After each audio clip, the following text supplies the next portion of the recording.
kind of nervous. All right, wow. Camera's so crispy. Why am I nervous? Like, we're just gonna talk to a freaking camera about books that I love. Hey guys, welcome to my channel, and I say welcome because this is my first video. I finally am starting my own channel, book channel, a channel, finally starting it. So basically, I'm going to be giving you my tips and tricks on how to get out of a reading slump, and also I'm going to add a little segment at the end of this video of different books that personally helped me get out of a reading slump, fast-paced, easy to read, all that fun stuff. So grab a snack, grab a bevy, and let's talk. So I made a list on my phone of things that have helped me in the past to get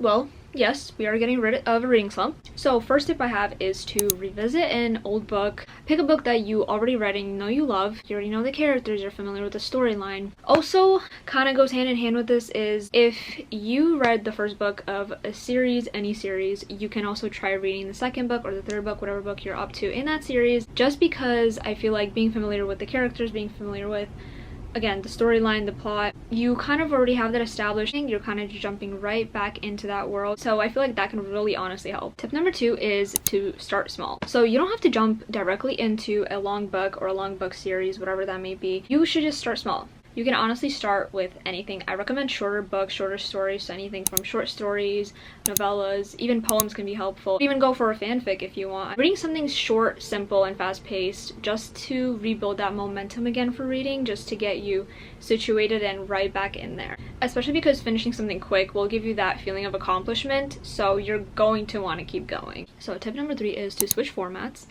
And honestly, this is something that I like to do because if you're an enjoyer of physical books like I am, you may want to try an audiobook, ebooks. If you have a Kindle, obviously it's also, I guess you could consider that ebooks. Read on your Kindle, and I promise you it's going to spark that love for reading again. I'm not a fan of audiobooks because I feel like I can't focus on listening and multitasking at the same time. I really have to have it in my hand, but I've heard that it helps a lot of people. You can literally listen to it while you're going on a walk, doing chores, commuting somewhere, doing some sort of activity. You know, I think that it's a very good way to kind of change it up a little bit and also get some reading done. Tip number 4 is to mood read, and I think this is a very, very, very big one because I feel like a lot of the times we kind of pressure ourselves into reading what we have to read because, you know, with different seasons come different genres, different books, and you really want to get to everything to really get the full experience with certain books for certain seasons, right? If you're mood reading rather than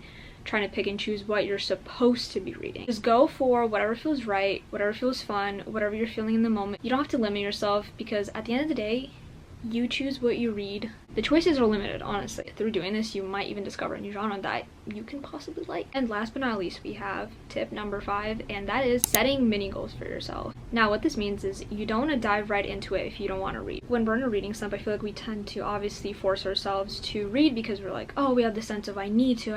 If you don't want to read, that's perfectly fine. I suggest you don't force yourself to read. Take a break, watch your favorite show, watch a movie, and then eventually come back to it. Ease into it. Something that I personally like to do is I like to set a timer for, I'll say 10-15 minutes and just try to read without any interruptions. And most importantly, make sure that you don't push yourself or force yourself to be reading, because at the end of the day, reading is something that should be fun and relaxing. One bonus and additional tip that I have for getting out of a reading slump is to watch your favorite booktubers and to watch reading vlogs, because I feel like when I do that, it gives me more motivation to want to pick up a book myself. Now moving on to the next segment of this video, where I'm going to be giving book recommendations and book suggestions on books that have helped me get out of a reading slump. I got this gigantic stack of books here that are book slump free, book slump proof, and are guaranteed to make you fall in love with reading again. Starting off nice and strong, we got Daisy Jones and the Six. This has to be my top 3 favorite books ever because the way it's written so beautifully. This is written in an interview style also, and I feel like that's what makes it so quick and easy to read. So this book takes place in the 1960s, and it follows a band. It follows the main girl,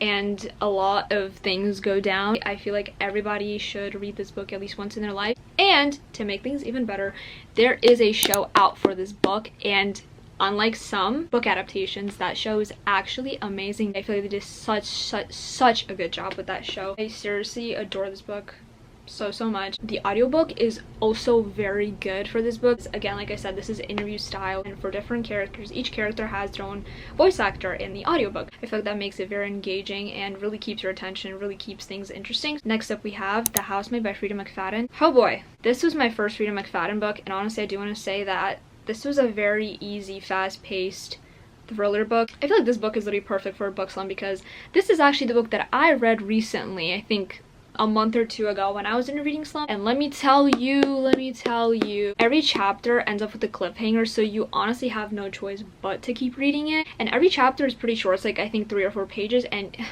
I'm a short chapter enthusiast. As much as I love reading, I hate long chapters, so this really, you're really just gonna fly through this book. You're gonna fly through this book. Moving on. The Silent Patient by Alex Michaelides?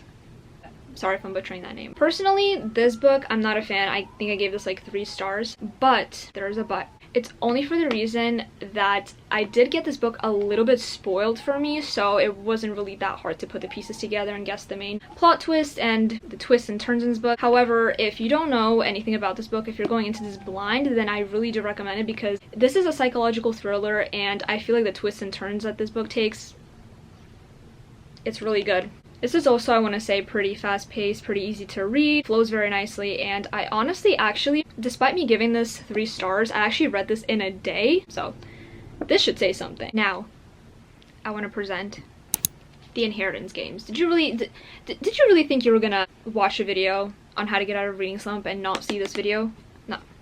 And not see this book come up? This is the glorious book that started my reading up again, I believe, during quarantine. I remember going on Amazon and just looking at books to get, and this was one of the first books to pop up because I knew nothing about booktube, I knew nothing about book talk, I had no idea what was good, what was not, and this actually happened to be one of the book talk books, which is why I'm assuming it was so high up on Amazon when I searched it up. This girl inherits like billions of dollars, and she's basically trying to figure out why and how. It's a sort of a mystery concept. This is a YA though, so it does read easier. Again, super short chapters, which I adore. Very interesting storyline. I really love the characters and the banter in this book. It just feels like you're watching a show. Next up, we have A Good Girl's Guide to Murder. I adore this entire book series, but this book in particular because at the time when I was reading this book, I really resonated with the main character in this book, Pip, and I feel like that just really added to the experience. This also has a subplot of romance, and the 2 main love interests are very adorable, and I really loved it. I feel like the little detailing in this book are also very cool. It has little text messages, little scribbles, notes, all that fun stuff. So I feel this is a very nice read, very fast paced too, also kind of a mystery thriller type. This is also YA, but I feel like it just reads super easy, and I feel like people of any age would enjoy this. So there's also a show out for this book on Netflix. Am I a fan? Not really. However, I do love the actress who plays the main character, Pip, so do gotta give them points for that. Last but not least, for the physical books, we have none other than The Summer I Turned Pretty trilogy. And I say trilogy, not just the first book, but all 3, because once you read the first one, you're gonna want to pick up the other ones. I do want to say that this is definitely aimed towards a younger audience, so please keep that in mind. This is a very fast-paced, very easy read, and I think everybody and their mother knows about this series because there is an Amazon Prime show out. They recently wrapped up the 3rd and final season. The show is amazing and probably one of the best book to show adaptations that I've ever seen. Also, I do recommend reading these in the summertime because this does take place in the summer, all 3 books, just for the vibes, to get the full experience. However, you can obviously read this whenever you so desire, whenever you so please, and I literally read all 3 of these in the span of like a day. Next, we're moving on to ebooks that I read that I also recommend. I'm pulling up my Goodreads right now. So this one is called The Deal of a Lifetime by Frederick Backman, and this was my first Frederick Backman book.